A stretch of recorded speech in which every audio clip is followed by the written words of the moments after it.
আজকে তো আসলে ঐতিহাসিক কালো দিবস 1/11। এই 1/11-এর মাধ্যমেই মূলত বাংলাদেশের বিরুদ্ধে সবচেয়ে বড় ষড়যন্ত্র করা হয়েছে। এই 1/11-এর মাধ্যমে আমাদের বাংলাদেশের চৌকস প্রায় 55 জন সেনাবাহিনীকে হত্যা করা হয়েছে এই ষড়যন্ত্রের মাধ্যমে। এই ষড়যন্ত্রের কারণে আমাদের বাংলাদেশ অর্থনৈতিকভাবে প্রায় 50 বছর পিছিয়ে গেছে। এই ষড়যন্ত্রের অংশ হিসাবে বাংলাদেশের দেশপ্রেমিক ইসলামী নেতৃত্ব তাদের বিরুদ্ধে তথাকথিত যুদ্ধ অপরাধের ইস্যু তুলে বাংলাদেশের এই দেশপ্রেমিক এবং ইসলামী নেতৃত্ব হত্যার ষড়যন্ত্রের অংশ হিসাবে যুদ্ধ অপরাধের বিচারের ইস্যু তখন তোলা হয়েছে এবং সেই ধারাবাহিকতা মূলত এখন চলছে, যার মাধ্যমে এই দেশকে নেতৃত্ব শূন্য করার একটা চক্রান্ত চলছে। আজকে আমাদের দাবি হচ্ছে আমরা এই 1/11-কে স্মরণ করিয়ে দিয়ে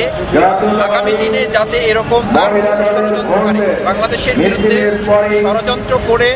দেশপ্রেমিক নেতৃত্বকে ইসলামী নেতৃত্বকে ধ্বংস করার আর কোনো উদ্যোগ গ্রহণ করতে না পারে, সেজন্য দেশবাসীকে সচেতন করার জন্য আমরা আজকে 2012 সালে বা 2013 সালে আজকের এই দিনে আমরা নতুন করে মানুষকে আবার স্মরণ করে দিয়ে সচেতন করার জন্যই মূলত আজকে এই কালো দিবস আমরা পালন করছি। যে কালো দিবসে মানুষ জানবে যে সেদিন ডক্টর ফখরুদ্দিন এবং মঈনুদ্দিনরা এই বাংলাদেশকে একটি দাবিদারি রাষ্ট্র, একটি সাম্রাজ্যবাদী রাষ্ট্র হিসাবে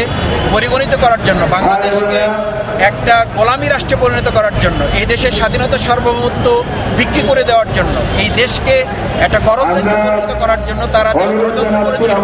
জামাত ইসলামী, ইসলামী ছাত্র শিবির এদেশের জনগণকে সাথে নিয়ে সেই ষড়যন্ত্রের বিরুদ্ধে তীব্র গণ আন্দোলন গড়ে তুলেছে বলেই এই আওয়ামী লীগ সরকার, যারা নিজেরা বলে যে 1/11 হচ্ছে তাদের আন্দোলনের ফসল,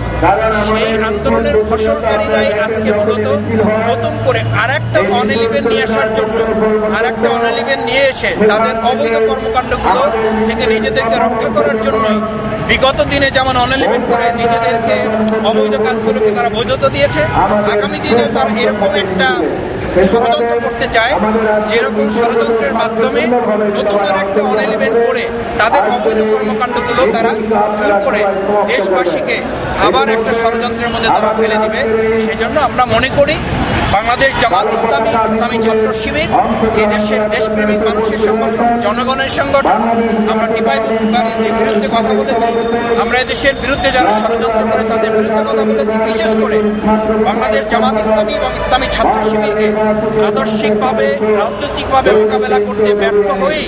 তারা তথাকথিত যুদ্ধ অপরাধের ইস্যু সামনে নিয়ে এসে আমাদেরকে মোকাবেলা করার নামে আমাদের যে রাজনৈতিক অধিকার হরণ করে নিয়ে আমাদের গণতান্ত্রিক সংবিধান স্বীকৃত অধিকারগুলোকে তারা গুলি করে, টিয়ার সেল নিক্ষেপ করে, রাবার বুলেট নিক্ষেপ করে রাজপথে আমাদের গণতান্ত্রিক অধিকারকে তারা বন্ধ করে দিতে চায়। আমরা আমাদের জীবন বাজি রেখে এই গণতান্ত্রিক অধিকারকে ফিরিয়ে নিয়ে এসে এটাকে প্রতিষ্ঠিত করে আমাদের বাংলাদেশ জামাত ইসলামী শীর্ষ নেতৃবৃন্দ, ইসলামী ছাত্র শিবিরের নেতৃবৃন্দ সহ এই দেশের 16 কোটি মানুষকে আমরা মুক্ত করি এই বাংলাদেশের আওয়ামী লীগের মতো এরকম একটা সরকারকে, এরকম একটা জালেম সরকারের পতন ঘটিয়ে আমরা আরেকটা 1/11 যাতে এদেশে আর কেউ সৃষ্টি করতে না পারে তার পায়তারা মূলত আওয়ামী লীগ করছে। সেই আওয়ামী লীগের পায়তারা এবং ষড়যন্ত্রের বিরুদ্ধে আজকে মূলত এই গণজাগরণমূলক এই প্রতীকী আমাদের অনুষ্ঠান। আমরা আশা করছি লক্ষ লক্ষ জামাত শিবির জনতা এখানে উপস্থিত হবে এবং আমাদের আজকের এই কালো পতাকা মিছিল আমরা সফল করে আগামী দিনে আর কোনো 1/11 যাতে আসতে না পারে, যুদ্ধ অপরাধের বিচারের ইস্যুর নামে আমাদের বিরুদ্ধে যাতে আর কেউ ষড়যন্ত্র করতে না পারে, সেই জন্য আমরা আজকে এখানে সমবেত হয়েছি। আমরা আশা করছি সফল এবং শান্তিপূর্ণভাবে আমাদের এই কর্মসূচি আমরা সফল করতে পারবো। ধন্যবাদ সকলকে।